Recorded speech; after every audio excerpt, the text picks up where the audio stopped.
안녕하세요, 정거장입니다. 지금 영상이 보이고 있는 이 차량은 며칠 전에 구매 대행을 진행하게 되었던 더 K9 차량입니다. 이번에 구매 대행을 진행한 차량은 전국에서 판매 중인 동급 차량들 중에서 가장 최저가인 차량을 진행을 하게 되었습니다. 이번에 구매 대행을 진행한 차량의 내용은 더 K9 중에서는 가장 상위 등급에 해당했던 3.8에서 그랜드 플래티넘 등급이었었고요. 사륜과 썬루프 그리고 뒷좌석에 듀얼 모니터 선택 옵션이 장착이 되어서 신차 출고 금액이 8천만 원이 조금 넘었던 차량이었습니다. 2019년형에 현재 주행거리는 14만 킬로가 주행이 된 차량이었었고요. 판매가 된 가격은 2,990만 원에 판매가 되었습니다. 평균 판매 가격이 만약에 주행거리가 대략 5만 킬로 정도 기준이었다면 4천만 원 중반선에 판매가 될 가격이었을 건데, 주행거리로 인해서 차량의 가격이 최저 가격인 차량이었습니다. 방문 전에 예상했던 것보다 점검을 진행을 했을 때 전체적인 차량의 상태가 제가 예상했던 것보다 훨씬 더 좋았습니다. 보통 이런 대형 차량들이 차량의 완성도나 내구성이 작은 차량들에 비해서는 훨씬 더 좋기 때문에 주행거리가 많은데 예상한 것보다 차량의 상태가 좋은 경우들이 굉장히 많은 편입니다. 예전에도 올렸었던 1세대 K9 주행거리가 20만이 넘은 차량들 같은 경우에도 예상치보다 누유도 없었고 차량의 상태도 굉장히 좋았던 것이 기억이 나고 있습니다. 이번 차량 같은 경우에는 점검을 진행을 했을 때 하체 누유도 없는 것으로 확인이 되었습니다. 점검을 진행을 하면서 전반적인 기본적인 점검에서 마지막으로 하부 상태까지 체크를 해보게 되는데, 현재 하체 상태에서 오일들의 누유가 있을 것으로 예상은 했는데, 그래서 정비 비용도 충분히 들어갈 것으로 예상을 했었는데 현재까지 하체에 오일들이 누유된 증상들이 발견되지 않았습니다. 그만큼 대형차들이 내구성이 더 좋은 것은 맞는 것 같습니다. 이번 차량만 그랬던 게 아니라 이런 대형급 K9처럼 대형급들은 확실히 그랜저나 소나타급에 비해서는 일정 주행거리가 도달했을 때 차량의 상태들이 훨씬 더 좋았던 기억이 많습니다. 차량의 색상은 쥐색이고요. 현재 장착되어 있는 타이어도 이미 4짝이 새걸로 교체가 된 지가 얼마 되지 않았습니다. 현재 장착되어 있는 타이어의 생산 연도가 22년 26주차에 생산된 타이어로 장착이 되어 있었고, 타이어의 마모 상태는 80% 정도의 마모 상태가 남아 있었습니다. 그리고 1열 타이어도 마찬가지로 같은 주차에 생산된 22년 37주차에 생산된 타이어가 이미 교체가 되어 있었고요. 1열 타이어의 마모 상태도 80% 정도의 마모 상태가 남아 있었습니다. 타이어 4짝도 이미 전 차주분이 교체를 해 놓으신 상황이었습니다. 그래서 점검을 진행을 했을 때 전체적인 내외부 상태에 당연히 예상은 했지만 사용된 흔적들은 있었습니다. 자동차이기 때문에 전체적인 내외부 상태에 사용된 흔적이 안 남을 수는 없습니다. 그렇게 해서 점검을 진행을 했을 때 문제점으로 발견되었던 내외부 상태들도 현재는 출고 작업을 이미 모두 마친 상태입니다. 처음에 점검을 진행을 했을 때 특히나 뒷범퍼 쪽에 지금 사진에 보이는 것처럼 이쪽 운전석 뒷범퍼 쪽에 붓펜으로 칠을 해놓은 흔적들이 여러 개가 있었고, 반대쪽에도 상처들이 있었는데 이 부분을 깨끗하게 도색을 새롭게 하는 복원 작업을 진행을 하게 되었습니다. 그래서 현재 이 위치였는데 이 위치에 있던 붓펜으로 여러 개를 찍어놨던 그 흔적들이 깨끗하게 복원 작업이 완료가 되었습니다. 그 외에도 휠 세짝의 상처가 있었기 때문에 휠 세짝을 복원하게 되었고요. 후방 블랙박스가 고장나 있었기 때문에 블랙박스를 새롭게 장착하게 되었습니다.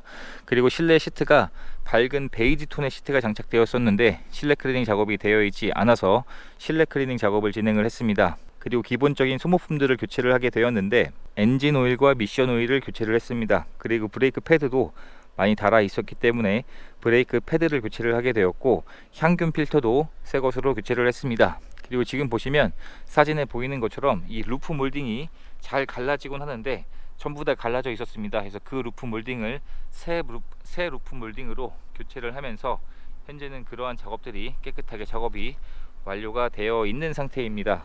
이러한 출고 작업들을 진행을 하게 되었는데 이 역시도 제가 방문 전에 예상했던 것보다 훨씬 더 적게 비용이 들어가게 되었습니다. 그리고 가장 상위 등급이기 때문에 풀 LED 헤드라이트나 서라운드 뷰, 반자율 주행, 각종 안전 옵션들도 모두 기본으로 장착이 되어 있고, 현재까지 정상 작동하고 있었습니다. 그리고 전체적인 외부의 상태는 출고 작업을 진행을 하면서 처음에 점검을 진행했을 때에 비해서는 훨씬 더 깨끗해져 있는 상태입니다. 트렁크를 열어보게 되면 전동 트렁크는 당연히 기본 옵션으로 장착이 되어 있고, 트렁크에 적재할 수 있는 여유 공간도 굉장히 넓은 차량입니다. 가장 상위 등급이기 때문에 소프트 도어도 기본 옵션으로 장착이 되어 있습니다. 문을 닫을 때 이렇듯 살짝만 밀어주게 되면 전동으로 문이 닫히는 소프트 도어가 기본 옵션으로 장착이 되어 있습니다. 실내 상태를 확인해 보게 되면, 현재 실내 상태를 확인해 보게 되면 실내 시트 색상이 밝은 크림색의 나파 가죽 시트가 장착이 되어 있습니다. 처음에 점검을 진행을 했을 때 이 시트 쪽에 오염되어 있는 흔적들이 많았었는데, 현재는 시트를 모두 탈거를 하고 실내 클리닝 작업을 진행을 하면서 굉장히 깨끗하게 복원 작업이 완료가 되었습니다. 그래서 지금 가죽 시트의 상태를 보시게 되면 탑승했던 흔적도 거의 남아있지 않을 정도로 굉장히 깨끗했습니다. 전체 시트가 예상했던 것보다 훨씬 더 깨끗했던 것이 특징이었습니다. 그리고 실내 시트와 동일하게 이런 대시보드 쪽과 팔걸이 쪽도 같은 색으로 가죽으로 마감 처리가 되어 있습니다. 이러한 부분도 가죽으로 마감 처리가 되어 있고요. 도어 트림 쪽도 보면 가죽으로 마감 처리가 되어 있기 때문에 한눈에 보아도 확실히 비싼 차량이라는 것을 알 수가 있는 도어 트림의 마감 상태였습니다. 그리고 조수석에도 메모리 시트가 장착이 되어 있고 렉시콘 사운드가 기본 옵션으로 장착이 되어 있습니다. 이런 위쪽의 보호 필름은 아직 떼지도 않고 전차주분이 사용을 하셨던 것으로 확인이 되었습니다. 그리고 우드의 소재도 리얼 우드 소재로 되어 있기 때문에 훨씬 더 고급스러워 보이는 것 같습니다. 그리고 이런 대시보드 위쪽도 전부 가죽으로 마감 처리가 되어 있습니다. 뒷좌석을 확인해 보게 되면 뒷좌석에 탑승할 수 있는 여유 공간은 지금 영상에 보이는 것처럼 굉장히 넓은 차량입니다. 키가 큰 성인이 탑승을 해도 전혀 부족하지 않을 정도의 여유 공간이고요. 뒷좌석의 시트 상태도 탑승했던 흔적이 거의 보이지 않았습니다. 굉장히 사용된 흔적이 많이 남아있지 않은 상태였었고요. 이 루프의 소재도 보시면 일반 천이 아니라 고급 스웨이드로 마감 처리가 되어 있고, 화장 등도 전부 정상 작동하고 있는 것으로 확인이 되었습니다. 그리고 뒷좌석에 전동 시트와 통풍 시트까지 모두 기본 옵션으로 장착되어 있는 등급이고, 전동 시트를 작동시켜 보게 되면 이런 식으로 등받이의 각도가 뒤쪽으로 눕혀지기 때문에 장시간 탑승을 해도 굉장히 편안하게 탑승할 수 있는 뒷좌석에 전동 시트가 장착이 되어 있고, 이 헤드레스트도 전동으로 조절이 가능합니다. 그래서 이러한 옵션들도 이하의 등급에서는 수백만원짜리 선택 옵션이었지만 전부 기본으로 장착이 되어 있습니다. 그리고 이런 바닥 매트 안쪽도 보시면 이 바닥 매트 안쪽까지도 깨끗하게 실내 클리닝 작업이 완료가 되었습니다. 운전석의 문을 열어보게 되면 문을 열 때 문짝의 두께가 굉장히 무겁다는 느낌을 받았습니다. 그만큼 안정성도 뛰어나다고 보시면 될 것 같고요. 운전석의 시트 상태도 사용되었던 흔적들이 생각보다 많이 남아있지 않았습니다. 굉장히 깨끗한 것으로 확인이 되었고, 전동 시트를 조절할 수 있는 방향도 여러가지 모드가 지원이 되고 있습니다. 당연히 헤드레스트도 전동으로 조절을 할 수가 있습니다.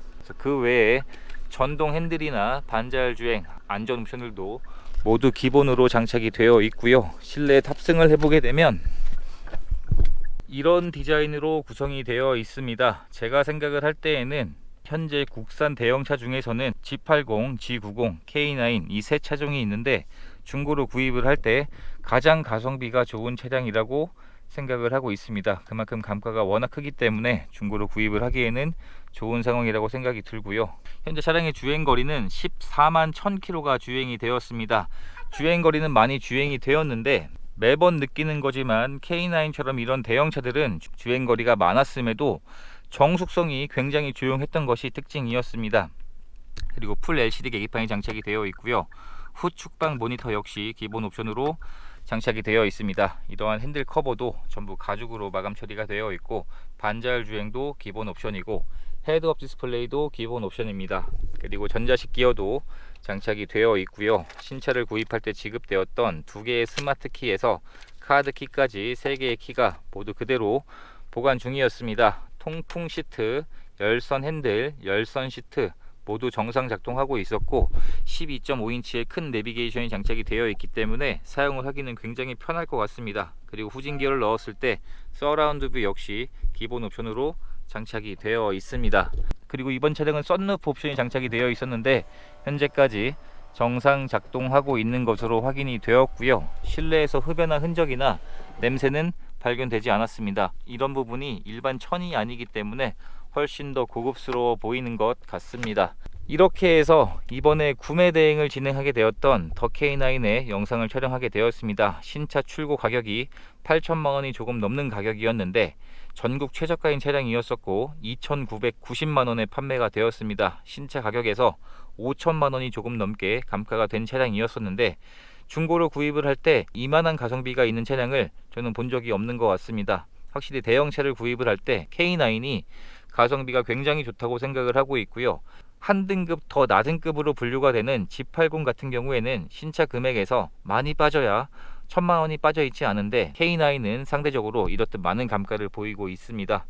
이렇게 해서 모든 출고 작업까지 마쳤기 때문에 이제 차량을 보내드리는 과정만 남았습니다. 이렇게 해서 또 한 분의 소중한 인연을 만들 수 있었던 구매 대행 과정이 되었습니다. 영상 시청해 주셔서 감사합니다.